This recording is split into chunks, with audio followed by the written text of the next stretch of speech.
Your grandparents never called a pharmacy when they got sick. They walked outside. For thousands of years, the plants growing in ordinary backyards across America were the only medicine people had, and they worked. But somewhere between the 1950s and today, that knowledge almost completely disappeared. Most people alive right now have no idea that the weeds they spray with herbicide every spring used to cure infections, stop bleeding, heal burns, and knock out fevers before there was a single drugstore on any corner. Today we are covering 14 of those plants, and at least 3 of them are probably growing within 100 feet of where you are sitting right now. Number 14 on this list is the one that surprises people the most, so stay until the end. If this is your first time here, drop a comment below telling us which plant you already grow, and hit that subscribe button because every week we go deeper into the kind of plant knowledge that most people have completely forgotten. So here is the thing nobody tells you. Modern medicine is extraordinary for emergencies, for surgery, for infections that would have killed people a century ago. Absolutely. But for everyday wellness, for the small stuff that piles up over years, your grandparents had a toolkit that was free, that grew in their yard, and that they understood deeply. We lost that toolkit in about 1 generation. This video is about getting it back. Let us start at the beginning. Aloe vera. Almost every household in America has an aloe plant sitting on a windowsill somewhere, but most people treat it like decoration. Your grandparents treated it like a first aid kit they never had to restock. The thick gel inside those leaves contains over 75 active compounds including vitamins, enzymes, minerals, and amino acids. For burns, cuts, and sunburns, aloe gel pulled straight from a fresh leaf creates an immediate cooling barrier that reduces inflammation and speeds tissue repair. People in hot southern states kept aloe growing near the stove specifically for kitchen burns. It was the original burn cream, available in about 30 seconds. You can also use it internally for digestive discomfort, though the inner leaf gel only is recommended for that purpose. Never the latex layer just under the skin, which is far too strong for most people. Grow it in a sunny window or outside if you live anywhere that does not freeze hard. Elderberry. Before anyone had heard of immune supplements or vitamin C gummies, families across Appalachia and the rural South made elderberry syrup every single fall and kept it in the cellar through winter. The deep purple berries of the elderberry shrub are loaded with antioxidants and compounds that researchers since confirmed can reduce the duration and severity of colds and flu. Your grandparents did not know the word antioxidant, but they knew that the families who drank elderberry syrup through winter got sick less and recovered faster. The shrub itself is beautiful, grows fast, tolerates most soils, and produces massive clusters of berries every year once established. Never eat elderberries raw. The seeds and raw berries can cause nausea, but cooked or made into syrup, they are completely safe and remarkably effective. One shrub in the corner of your yard can supply your whole family every winter. Yarrow.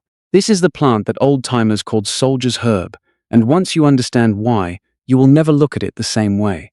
Yarrow has feathery leaves and clusters of tiny white or yellow flowers, and it grows wild in fields and roadsides across almost every state. The reason soldiers carried it for centuries is simple: it stops bleeding fast. The leaves, applied directly to a wound, constrict blood vessels and slow hemorrhage, better than almost anything else available in the wild. Beyond wound care, yarrow was used as a fever-breaking herb because it causes sweating, which helps the body lower its own temperature naturally. It was also brewed into a bitter tea for digestive cramping. Yarrow spreads easily, and once it is established in your yard, it comes back every year without any attention from you at all. It is one of the most useful emergency plants you can grow. Comfrey. Few plants have a reputation as dramatic as comfrey. Old herbalists called it knit bone, and that name tells you exactly what it was used for. The roots and leaves of comfrey contain a compound called allantoin that actively stimulates cell proliferation, meaning it helps tissue repair itself faster. For sprains, bruises, and even fractures, people made poultices from comfrey leaves and wrapped them around the injured area. The results, even by today's standards, are genuinely impressive. Deep tissue bruising that might take 2 weeks to resolve visibly improves in days with consistent comfrey application. There are cautions worth knowing. Comfrey contains compounds that can stress the liver with long-term internal use, so modern herbalists use it externally rather than as a tea. Grown in the garden, it is nearly indestructible, comes back every spring larger than before, and its broad leaves can be used as a soil-building mulch, even when you are not using them medicinally. Rosemary. You probably think of rosemary as something that goes on roasted chicken. Your great-grandmother thought of it as brain medicine, and she was not wrong. Rosemary contains compounds that inhibit the breakdown of acetylcholine in the brain, the same neurotransmitter that pharmaceutical memory drugs target.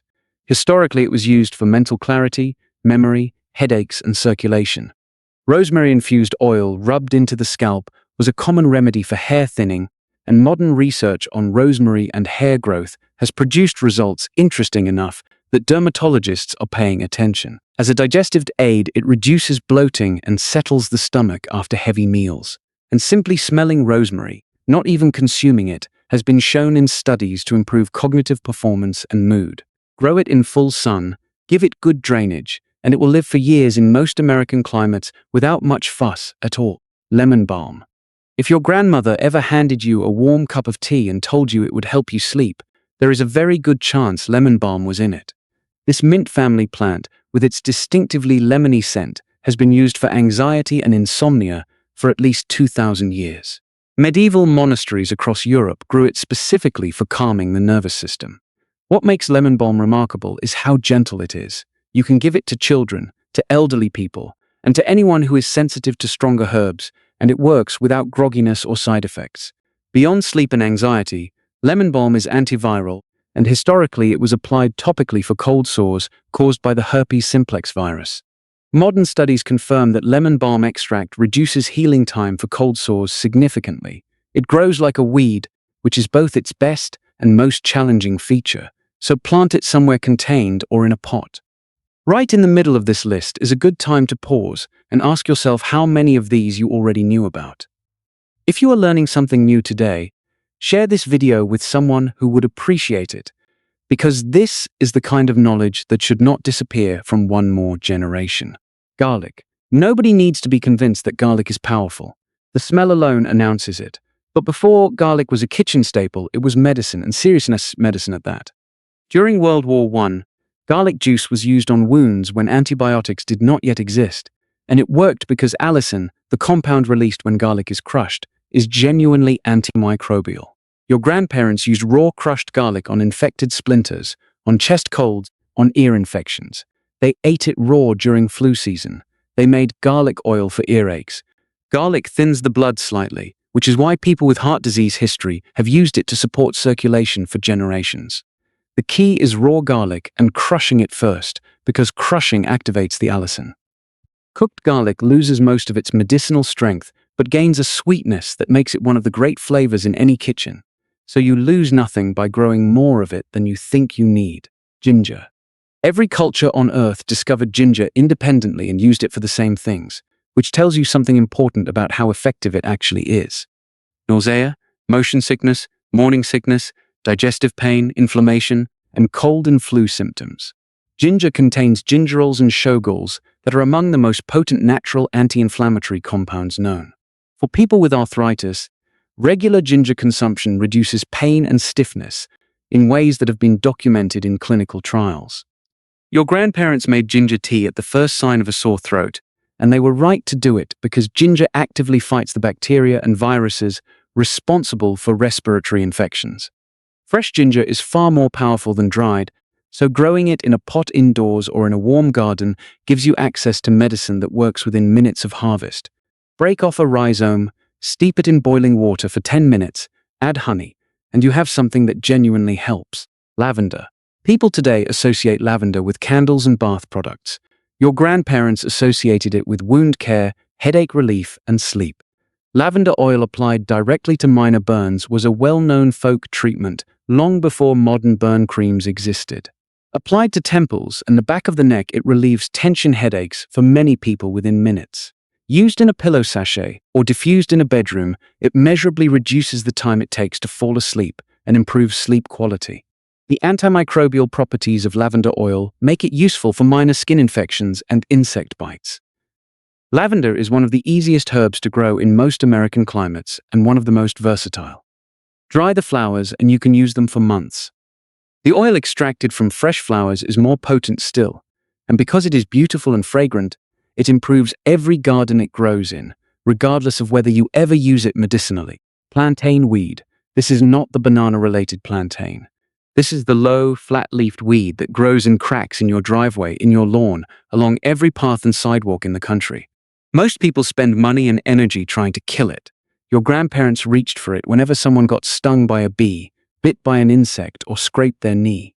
Chew a plantain leaf for about 30 seconds, apply the chewed mass to the sting or bite, and the drawing action pulls out venom and reduces inflammation within minutes. It also works on splinters, drawing them toward the surface of the skin. Plantain tea was historically used for coughs and respiratory inflammation. The seeds of mature plantain, you may recognize them, are the original psyllium husk, the same fiber used in commercial digestive supplements today. You are surrounded by free medicine that the lawn care industry has convinced you is a pest. Dandelion. Everything about dandelion is useful, every single part. The roots are one of the most effective liver-supporting herbs known, stimulating bile production and helping the liver process toxins more efficiently. The leaves are more nutritious than anything sold in a grocery store, containing more vitamin A than carrots, more calcium than milk per gram, and substantial iron, potassium, and vitamin K. The flowers are edible raw and have mild anti-inflammatory properties. Dandelion root tea was a standard remedy for sluggish digestion, skin problems that originate in liver function, and water retention. Dandelion is also a natural diuretic, which is how it earned the charming old French nickname that translates roughly to something unsuitable for a family YouTube channel. People spend billions of dollars on lawn care to eliminate what is arguably the most nutritious and medicinally complete plant growing in North America. Let some of it grow. Harvest it instead. Mullein. If your grandparents or great-grandparents lived anywhere in rural America before antibiotics became available, they almost certainly knew mullein. The tall stalks with soft, almost velvet-like leaves that grow in disturbed soil along roadsides and field edges were the standard respiratory herb for generations. Mullein leaf tea was used for chest colds, bronchitis, asthma, and any kind of deep cough. The leaves, dried and smoked in a pipe, were a traditional treatment for lung congestion, which sounds counterintuitive but was actually used by Native American healers and Appalachian folk medicine practitioners alike for clearing the airways. Mullein-infused oil dropped into the ear canal was a widely used treatment for ear infections. The plant is biennial, meaning it grows leaves in its first year and sends up its dramatic flowering spike in the second. Once it is in your yard, it seeds itself freely, and you will always have some available. Calendula. Calendula flowers, those cheerful orange and yellow blooms, are one of the most skin-healing plants that exist on Earth. Herbalists call it the herb of the sun, and people have been using it on wounds, rashes, burns, and infected skin for over 1,000 years across Europe and the Americas. The compounds in calendula flowers reduce inflammation, fight bacteria and fungus, and actively stimulate the production of collagen in healing tissue.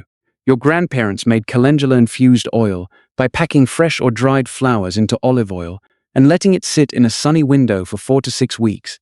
And that oil became the base for everything from diaper rash cream to wound salve to treatment for eczema and psoriasis. Calendula is one of the easiest flowers to grow from seed. It blooms continuously all summer, and the more you harvest the flowers, the more it produces.